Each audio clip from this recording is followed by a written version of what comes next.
Alright, up for sale is a custom built amp based off of a Marshall JCM 800 2204 50 watt version.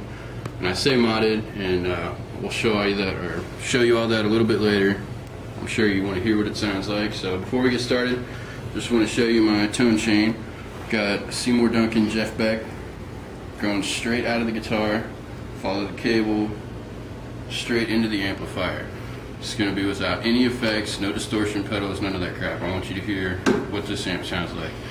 Now it's really, really loud, so I'm going to start out at a 1 so you guys can get an idea what it sounds like, and then we'll start to go into diming it out just to give you an idea how loud it can get.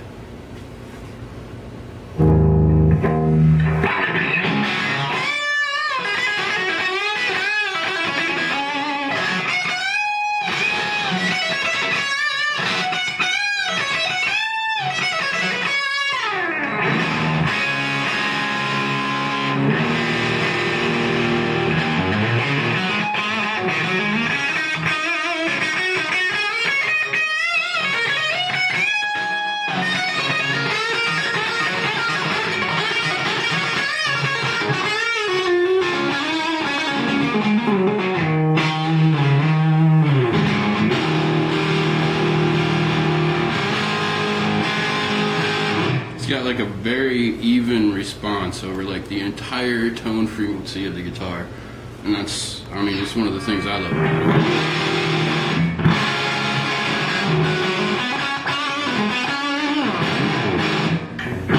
it. Now it really comes to life when you start saturating the tubes. It's going to be hard for you to hear. I'm sure the microphone is going to distort on the camera, but this thing really gets loud, and it can definitely keep up with any bass. Start with maybe a 3.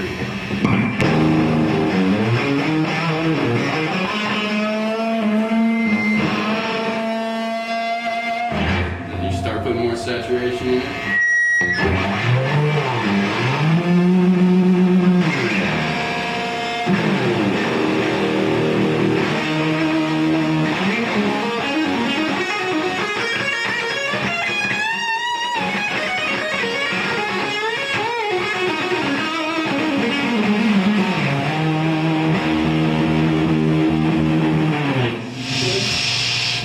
Take a look at the inside of the amp.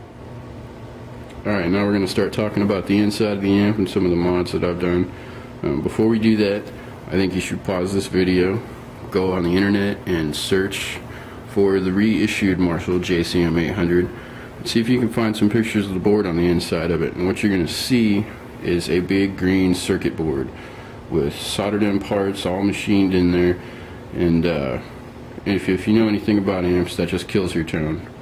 And even with some of the amps like the vintage modern, which is all hand wired, they're still using new parts, and the new parts over time, differences in the standards of steel and standards of aluminum and the parts that they use have changed, so they can never make the parts exactly like they used to, and there's nothing that sounds like the vintage parts.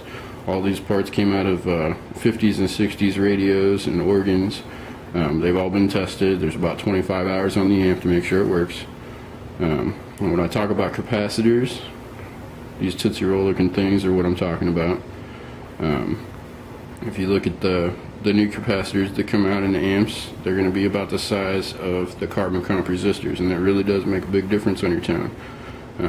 Like I said, I've got the carbon comp resistors. The only places that I've used new materials is, where it's practical. Things like electrolytic capacitors go bad over time, so it's not really a practical idea to use vintage parts for that. It's going to run off of the 2 EL34s. I've got a Telefunken, an RCA, and just a standard groove tube and a phase inverter in it right now.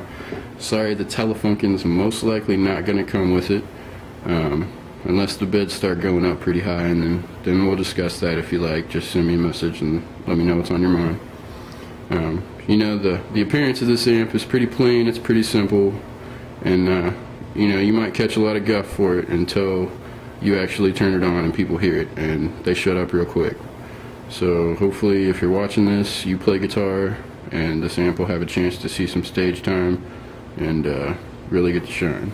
So thanks for your consideration, and happy bidding.